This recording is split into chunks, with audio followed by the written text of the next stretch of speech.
नमस्कार दोस्तों, स्वागत है आप सभी का मेरे YouTube चैनल पर। दोस्तों आज हम देखने वाले हैं वैदिक इतिहास से संबंधित 15 प्रश्न जो कि सभी प्रतियोगी परीक्षाओं के लिए काफ़ी महत्वपूर्ण हो जाते हैं। तो अगर आपने हमारे चैनल को सब्सक्राइब नहीं किया है दोस्तों तो ज़रूर सब्सक्राइब कर लीजिएगा। तो दोस्तों बढ़ते हैं अपने पहले प्रश्न की ओर। हमारा आज का पहला प्रश्न है, आर्य शब्द का शाब्दिक अर्थ है। तो दोस्तों आर्य शब्द का शाब्दिक अर्थ क्या है? तो आर्य शब्द का जो शाब्दिक अर्थ होता है दोस्तों हो जाता है श्रेष्ठ या कुलीन। तो ऑप्शन बी आपका करेक्ट आंसर हो जाएगा।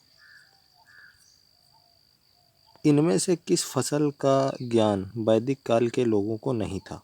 तो दोस्तों इनमें से किस फसल का ज्ञान जो था वह वैदिक काल के जो लोग थे उन्हें किस फसल का ज्ञान नहीं था? तो उन्हें तंबाकू का ज्ञान नहीं था। ऑप्शन डी करेक्ट आंसर हो जाएगा। किस वेद में प्राचीन वैदिक युग की संस्कृति के बारे में सूचना दी गई है? तो किस वेद में प्राचीन जो वैदिक युग की संस्कृति के बारे में जानकारी दी गई है दोस्तों? तो किस वेद में दी गई है? तो ऋग्वेद में दी गई है। ऑप्शन ए आपका करेक्ट आंसर हो जाएगा। आज का हमारा अगला प्रश्न है दोस्तों, वेदों की संख्या कितनी है? तो दोस्तों आप सभी जानते हैं कि वेदों की संख्या कितनी है। वेदों की संख्या दोस्तों 4। ऋग्वेद, यजुर्वेद, सामवेद, अथर्ववेद। सबसे नया वेद है सामवेद। बढ़ते हैं दोस्तों अपने अगले प्रश्न की ओर। ऋग्वेद आर्य का मुख्य व्यवसाय क्या था? तो जो ऋग्वैदिक आर्य थे उनका मुख्य व्यवसाय क्या था दोस्तों? तो उनका मुख्य व्यवसाय क्या था? उनका मुख्य व्यवसाय था कृषि, पशुपालन। भारतीय संगीत का आदि ग्रंथ कहा जाता है। तो जो भारतीय संगीत था, भारतीय संगीत का आदि ग्रंथ किसे कहा जाता है दोस्तों? तो वह कहा जाता है सामवेद को। ऑप्शन डी आपका करेक्ट आंसर हो जाएगा। प्रथम विधि निर्माता कौन थे दोस्तों? प्रथम जो विधि निर्माता थे वह कौन थे? विधि निर्माता, तो प्रथम विधि निर्माता दोस्तों मनु थे। ऑप्शन ए आपका करेक्ट आंसर होने वाला है। कृष्ण भक्ति का प्रथम और प्रधान ग्रंथ, कृष्ण भक्ति का प्रथम और प्रधान ग्रंथ कौन था जिसमें कृष्ण भक्ति के बारे में बताया गया है दोस्तों? तो कृष्ण भक्ति का प्रथम और प्रधान ग्रंथ था दोस्तों श्रीमद् भागवत गीता। ऑप्शन बी आपका करेक्ट आंसर हो जाएगा। ऋग्वेद के किस मंडल में सूद जो थे, सूद का उल्लेख पहली बार मिलता है? तो ऋग्वेद के किस मंडल में मिलता है दोस्तों? तो 10वें मंडल में शूद्र शब्द पहली बार मिलता है। ऑप्शन सी आपका करेक्ट आंसर हो जाएगा। पुराण कितने हैं दोस्तों? पुराणों की संख्या पूछा है, तो पुराणों की संख्या कितनी है दोस्तों? तो 18 है। ऑप्शन ए आपका करेक्ट आंसर हो जाएगा।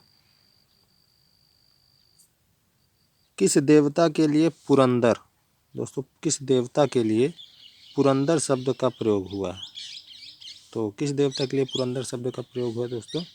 तो इंद्र के लिए पुरंदर शब्द का प्रयोग हुआ है।